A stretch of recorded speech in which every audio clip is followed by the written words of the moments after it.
Hello everyone and thanks for joining School of the American Rifle. Today I'm going to share with you our School of the American Rifle classroom oversized training model. This is a military issue training model. It's often referred to as a 2X trainer because it's actually double size of an M16. You can see the rubber gun in front of it, that's standard size, 1-to-1, and then look at the oversized comparison to it.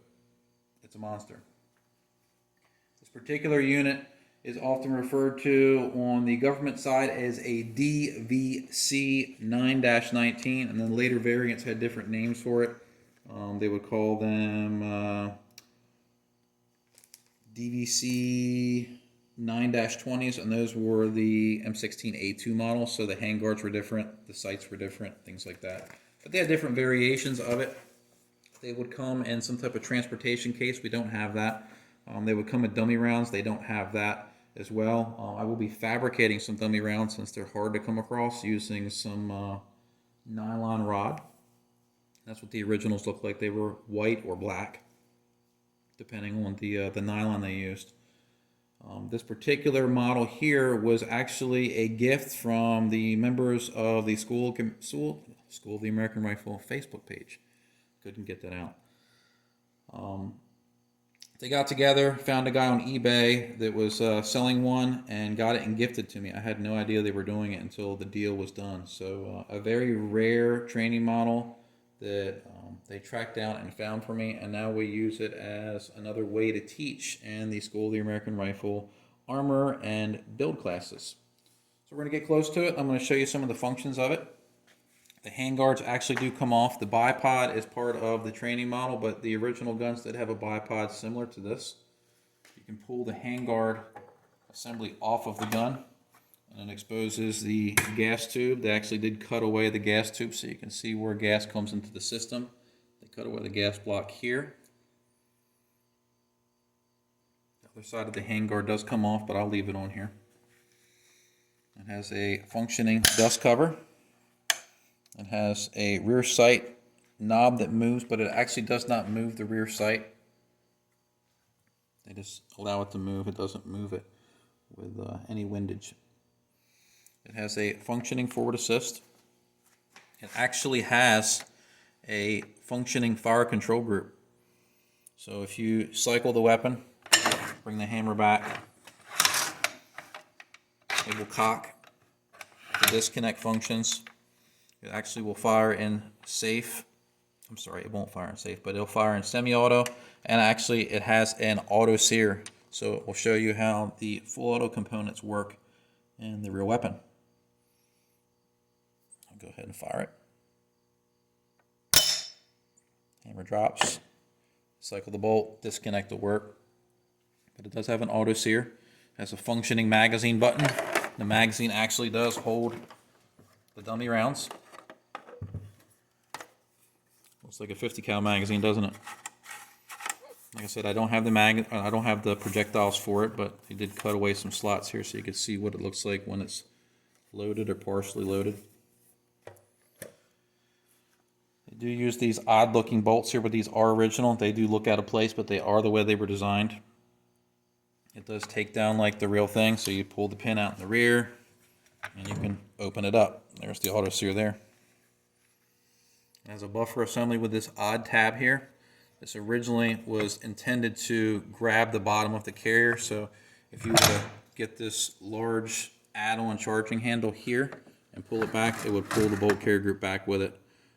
The set screw that interfaces with that latch there is missing, so I have to fabricate that. And then there is a broken part of the gun. If you look, the charging handle should have a little tab that engages the bolt carrier right there, and it's actually broken off. So I'm going to get a very skilled welder friend of mine to rebuild that up with some weld, and then we're going to repaint it so it can actually function again. From what I understand, this is a common failure here. So I'm going to try to open this up without dropping anything, and I'm going to pull the bolt carrier out so you can actually take a look at it.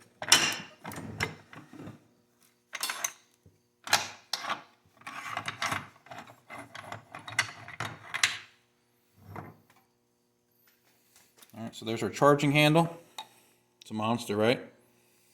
It has these nylon tabs that work as the locking pieces so the charging handle won't come out completely, and there's the breakaway for the front nose. We will get that fixed. And then here's the bolt carrier grip. It has a cam pin, has a carrier, it's not staked. Has the firing pin. The firing pin is spring-loaded, which is something that's not normal for the original design. It has a spring-loaded ejector, just like the real thing. It has an extractor that actually works.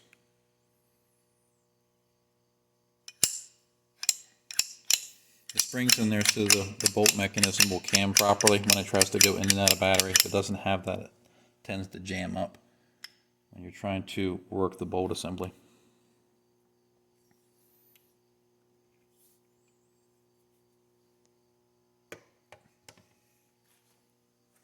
On the other side of the gun, we'll have to come around the back. It actually has a functioning bolt catch. It's when the last round in the magazine is cycled and ejected through, it will trip the bolt catch and the bolt will lock open. And then we have our selector lever over here. You can't see it from the other side.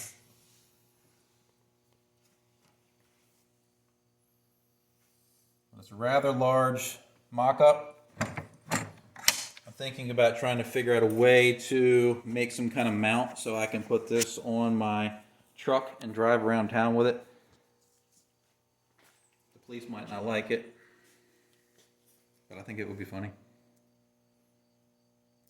Now there is a different variation of this particular model of the A1. The only difference that I'm aware of is the flash hider uses the older 3-prong, so instead of having the A1 bird cage, some of these variants did have the 3-prong or duckbill style flash hider. That's the only difference between this one and some of the other A1 variants.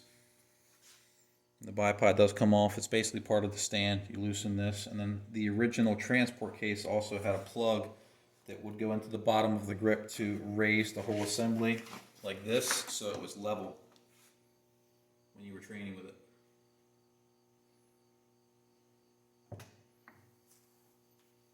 Does not have the trap door on the buttstock, just like the A1s wouldn't have, so there's no cleaning kit that would have been issued with this trainer.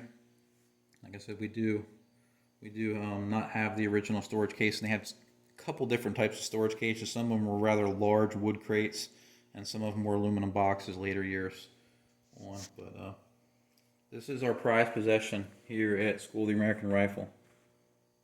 Extremely rare thing to have. I'm not sure how many of these things exist in the wild, if you want to call it that. Some people say there's less than 100 of them that were produced, and out of that, I mean, these things were made during the Vietnam era, so I would venture to say there's probably less than 20 of them that still exist if I had to throw out a number.